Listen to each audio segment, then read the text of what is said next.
and welcome to Crows Live. Thank you so much for joining us, whether you're here in the room or streaming from the website. It is so great to have your company. My name is Emily Beaton and I'll be hosting you tonight as we head straight down to the rooms to chat to the stars. And it doesn't get much bigger than Crows captain Jordan Dawson. Jordan, congrats on a massive win there by just the 2 points. Talk to us about the match. It was up and down.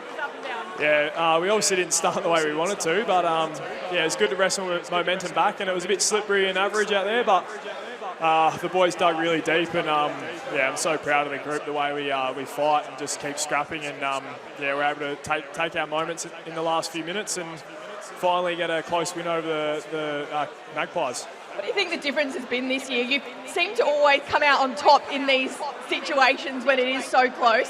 What has happened this year to bring you guys to be this much better? I think just our maturity as a group, and then obviously adding a couple of new guys who have experienced finals footy and have played a number of games. You know, Neil Bullen and Pete Ling coming, and then just the natural maturity of Phil Thorpe and Worrell and Keeney and these guys. And we've learnt the hard way over the last few years on those close games, so we've definitely learnt lessons from them, and we're able to implement them in the dying stages this year, and thankfully get over the line a few times. Your backline was under siege tonight, and they stood tall for the entire match. How much did they impress you? Yeah, I mean, every week they're unbelievable, and I think we let them down a little bit, the amount of inside 50s that we let Collingwood have, and to Collingwood's credit, they're a great side and they have a really good system. So we need to look after them a bit better, but they're unbelievable, the backs, and they've been holding up all year for us. Mark Keane in particular was outstanding tonight. How did you read his game? Yeah, I mean, he's just a brick wall. He just hardly loses a one-on-one, and then a lot of the times he'll win it in the air or on the ground, and yeah, he definitely saves us a lot of the time on that last line of defence, so I'm just so impressed with the way he goes about it, and his consistency of performance as well is unbelievable. Worrell again stood tall back there. He's been so consistent all season. How have you seen his maturity in the way that he's evolved? Yeah, he's had all the talent, but I think he's put it all together this year, and he's worked hard for his spot over his first few years, which has made him really hungry, and he knew that he'd be ready when he came in last year, and he's had a few injuries as well, so he's probably hasn't been able to show the form that we knew he was capable of, but he's a real professional, the way he prepares and the way he goes about it, and there's no surprise that he's playing unbelievable footy this year. We know that you guys are going to definitely finish in the top two now. How amazing is it to have that already sewn up? Oh, it's unbelievable. I think, we didn't want to put a limit on where we could go this year, but we knew and we know how tight the competition is. So for us, it was about, as we've said, it's from the start of the year, narrowing our focus week to week and making sure we bring our best. And yeah, we've been able to do that, and to sew up top two is pretty phenomenal feeling. So I'm very proud of the group and coaching staff and everyone involved in the club. I know you guys are on an 8-game winning streak, but how important is it to get a win like this, a gritty win against a top 4 side so close to finals? Yeah, I think it's massive for us. Like last week, we didn't play our best footy, but we were able to get the outcome we wanted, and we learned a lot from that. And then obviously this week, we knew what the Pies were going to bring. They're a great system. They've been on top for the last few years. So to just keep building that belief, we just keep stacking that belief on top of it. It's a really great feeling for us. Can I just get a quick selfie with you, if that's right? Just with a fan this guy, there. Eh? Oh, right. He's not the only fan that's here. We've got a room full of people who are going absolutely crazy, especially in those final moments. Talk to me about how you withstand that pressure, and how do you lead in those moments as well? Yeah, I mean, the fans are unbelievable. I think we can't thank you guys enough. I can hear them pretty rowdy in the background there, so we can't thank you guys enough for all your support.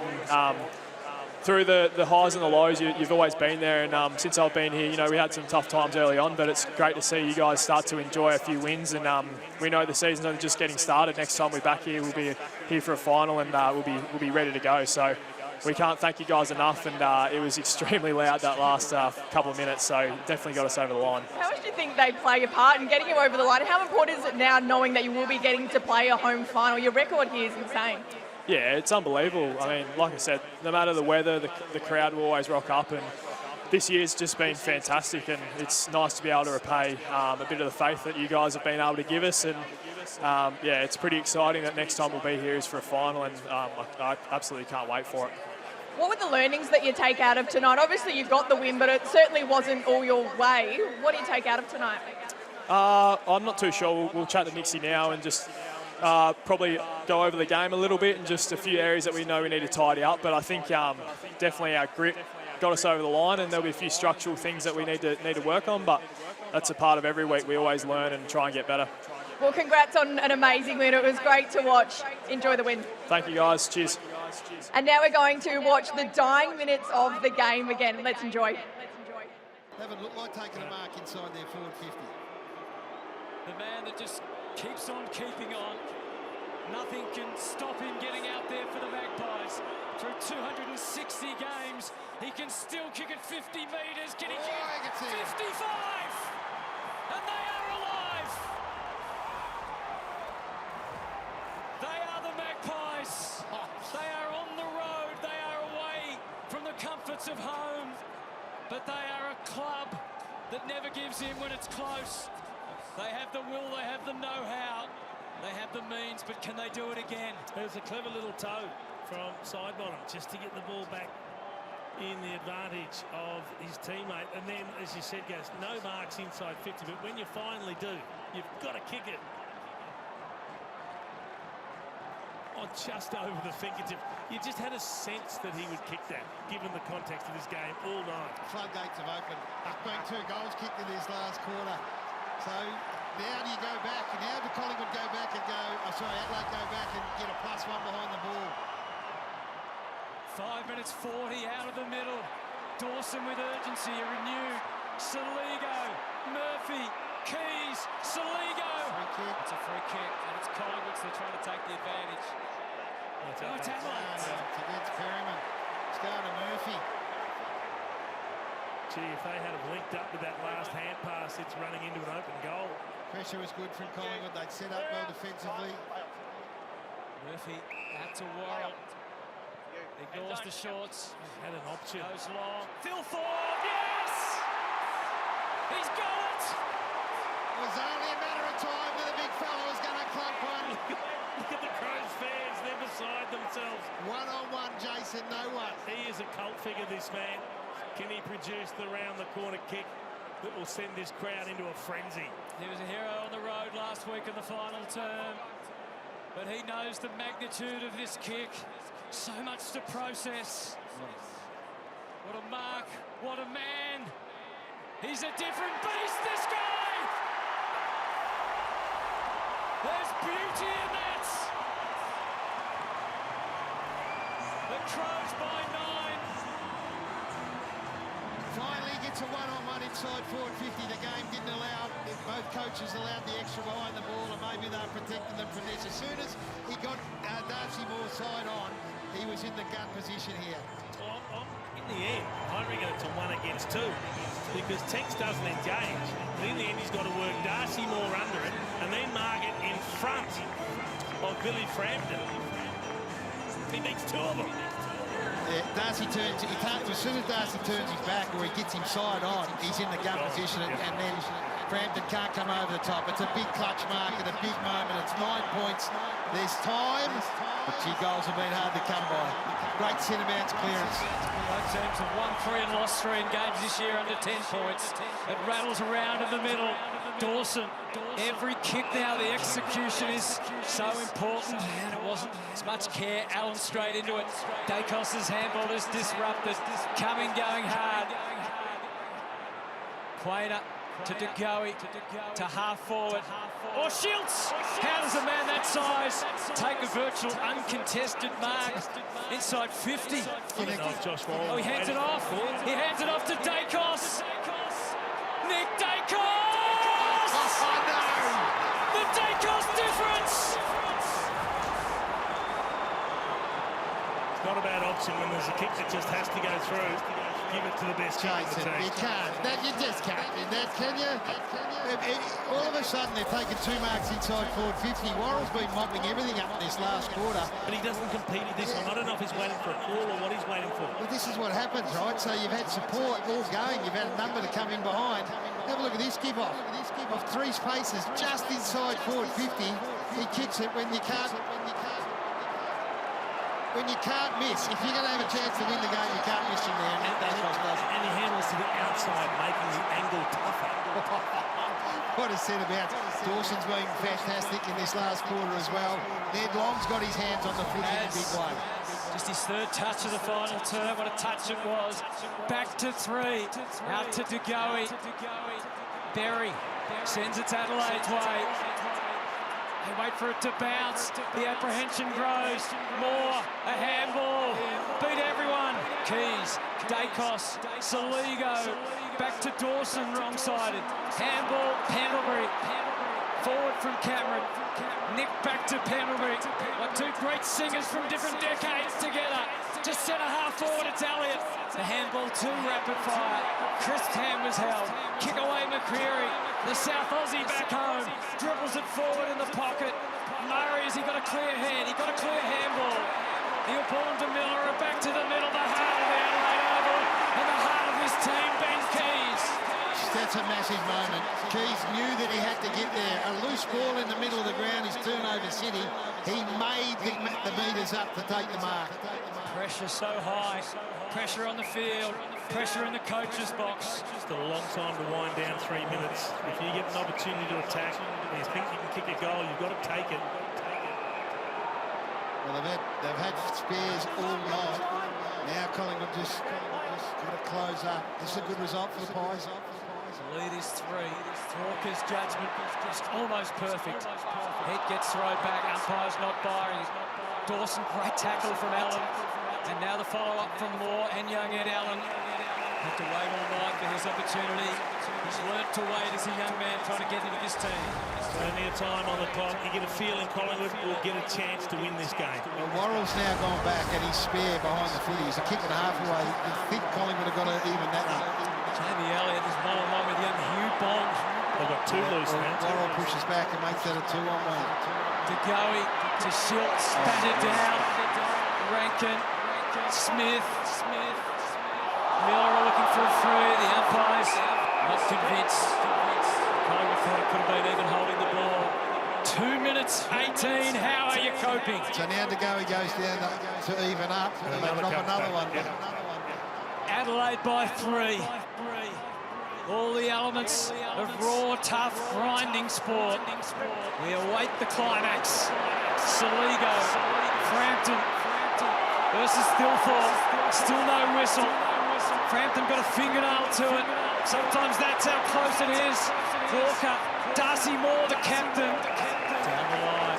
Inside 2 minutes now, but it's got to go right to Collingwood. So let's see how well set up Adelaide are behind the footy. They've got a spare in the deepest here. So they just want to keep this in close and tight. Stoppages are your friend. They want to knock it straight down, keep it boundary side, and get numbers around. Adelaide by 3. 60 metres from their goal. And this is what we've seen in recent weeks too. Players very clever. If a player's just looking for a stoppage, they won't affect the proper tackle. They'll let the umpire know that he's got an opportunity to get rid of the ball. Collingwood have beaten Adelaide the last 10 times. This is it. Here we go. Last chance, you'd think. 1:38 in the clock. Cameron gathers it all up, the big ruckman, right through the middle of the Adelaide Oval. Hands everywhere. Smith, the veteran. Elliott, the veteran. Neither giving an inch. Body's rolling over it. Did you see how Elliott let go of him straight away, and then McStay was doing the same thing? It's a good result because the spare for Adelaide was 2 kicks away, so they got it to a 1-on-1 here, got a stoppage and a chance. 60 metres from goal. Neil Bullen doubles that.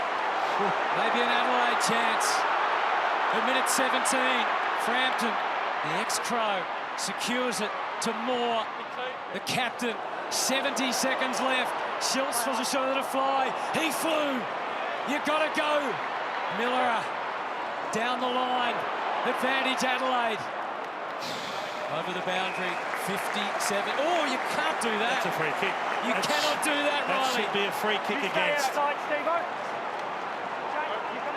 Wow. You get away with it. I was looking down the other end of the ground. He towed it away afterwards. And it is deliberate. That is deliberate. That is a free kick. That's a free kick all day It'll be long. a free kick. Exactly what he was complaining about at that end of the Hawthorn game.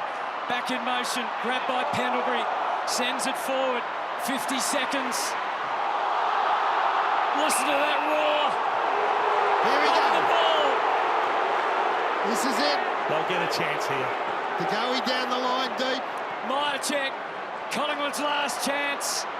It's markable. It's fisted away. It's crisp.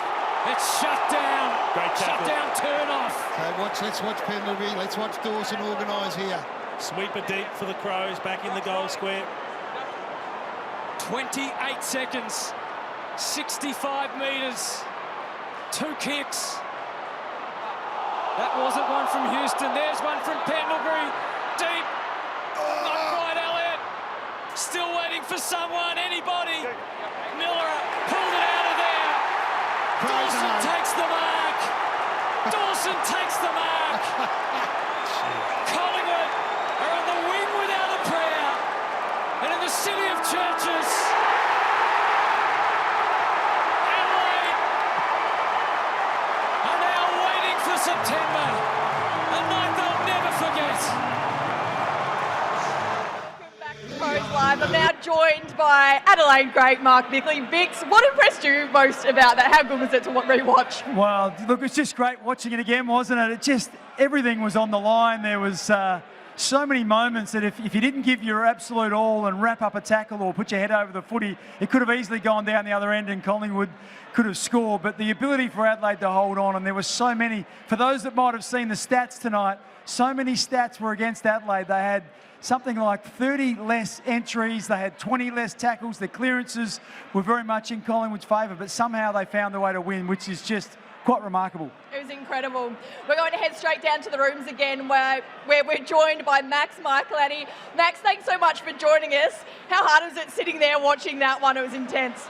Yeah, my heart's still racing, to be honest. Yeah, obviously sitting up in the stands can't really do much about it, but for the boys to get the win, especially against a good quality opposition like Collingwood, who usually win games like that, yeah, really proud of how they went about it. Well, we were due. We had 5 really close losses against Collingwood recently. But you must have been so proud of your teammates in defence.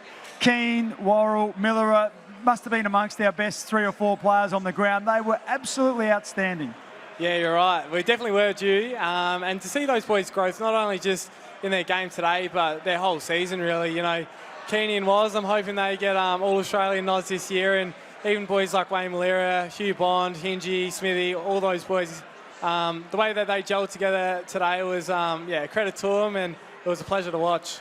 I'm sure you've got itchy feet, Max. You'd love to be out there in those big games. Tell us, where are you at in your rehabilitation? Yeah, obviously in front of 54,000, I would have loved to be playing, but in terms of rehab, I'm actually going pretty well at the moment, so I'm hoping to join the main training group within the next week or so, and then from there, hopefully be back for the first final. Okay, tell us about how you were feeling at quarter time, because against Hawthorn, Adelaide found themselves 28 points behind, 27 points against Collingwood. Were you worried at all, or did, I guess, the experience against Hawthorn where the boys were able to come back, did that give you a sense of calm? No, I think naturally there's going to be a little bit of worry, but also backed in the boys. I had a lot of confidence, especially after what they showed against Hawthorn, their ability to stay in the game after quarter time and fight back. Yeah, always felt like the boys could do that, and they definitely showed it. How is the belief in the team at the moment? Obviously, it's got to be flying high, but how do you keep that going when you are under pressure in games like tonight? There's a number of things. Usually it stems from just celebrating the small things. So things that fans might not pick up on but are really valuable to our team is the things that we want to celebrate, and that kind of rolls onto our, I guess, momentum that we want to maintain. And then obviously, not to mention the 54,000 fans that we had in today. They were huge. Yeah, super loud, and that definitely drives the boys. Now, Max, I bumped into Josh Rochelle the other day. He said you two guys have been doing a lot of rehab together. He's on a similar timeline to you, or maybe a week later? Yeah, well, we're planning to get back at similar times. I don't think he's got a set timeline yet, but he's flying at the moment. You know, when we're sitting in the stands watching the boys play as well as they are, we're training as hard as we can to get back because we want to be part of it. So, yeah. Being in rehab with Rush gives me someone to work with, and yeah, he's definitely a workhorse, that's for sure. Who were you watching the game with? Were you sitting with Rory Laird or some of those guys that maybe weren't playing? Yeah, Rory Laird was there, Rochelle was there, all the Sandford boys rocked up, so no, we had a good crew in there today, and yeah, we were cheering just as loud as everyone else. We spoke about how good your backline teammates were. Who else impressed you tonight? Oh, I was pretty happy with Dan Curtin's hanger. There's a few. Isaac coming on the wing as well. He was super in the first half especially. Fogg started the game really well as well. So, yeah, I could name about 10 of the boys, but I reckon those are the ones that stood out for me. You mentioned a few of those guys who are playing in the sample. Every time you've had a player to be called up, and it was Harry Schomburg tonight and Lockie Murphy. In previous weeks, it was Chris Burgess and others. Zach Taylor from earlier in the year. They've all come in and played their role. There seems to be an enormous confidence that if you're in good form in the SANFL, it translates into good form in the AFL. Yeah, for sure. I feel like one of our strengths as a team is our depth. There's a lot of boys who still haven't been shown this year that I think are more than ready to play AFL football. You know, you talk about the likes of Billy Dowling, who's dominating the SANFL at the moment. I think he had another 30 touches and a couple goals this week. Yeah, there's a few boys that definitely should be playing, but obviously the competition for spots is really hard at the moment, and that's what's driving us all to perform. We know the theme for your side this year has to not look too far ahead, but we know you've sewn up the top 2 spot. Is that something that you will celebrate, or will you kind of just move on to next week? Look, another boring answer here, but probably move on to next week, I would have thought. Yeah. Hey, Max, we love you joining us. Thank you so much. I'm sure I talk for everyone. We hope your rehab continues along the line that it's going. We cannot wait to see you get back out there with the Crows Guernsey on. Thanks, Biggs. I appreciate that. How good will it be to get Max back for finals? He's such an important cog back there, but gosh, they're standing up well, whoever comes into the side. Well, we saw Brodie Smith. I loved Brodie Smith's game tonight. I thought his first quarter was outstanding when he was under siege, really, or the whole back line for Adelaide was under siege in that first quarter. Hugh Bond's been a revelation as well. I've heard so many people talk about how competitive he is, how tough he is, and he's just showing that. He's a no-nonsense type of guy, but he seems to be able to get the job done. So those guys that have come into the team, they've been able to pick up the speed, as we said, and just fill in and play the role that they need to play. And so Lockie Murphy tagged Josh Dacos tonight. He wasn't really an issue for Adelaide. So well done to Lockie and well done to the coaching staff. They developed a plan, they were able to execute it, and in the end they got the chocolates. How much of a concern do you think the slow starts are for Adelaide against Hawthorn, against Pies? They've managed to come back, but do you think come finals that's going to be a concern for them, or do you think they've proven they can get through it? Yeah, look, it's one of those ones where, you know, you have to just ask yourself, is it an event or is it a trend?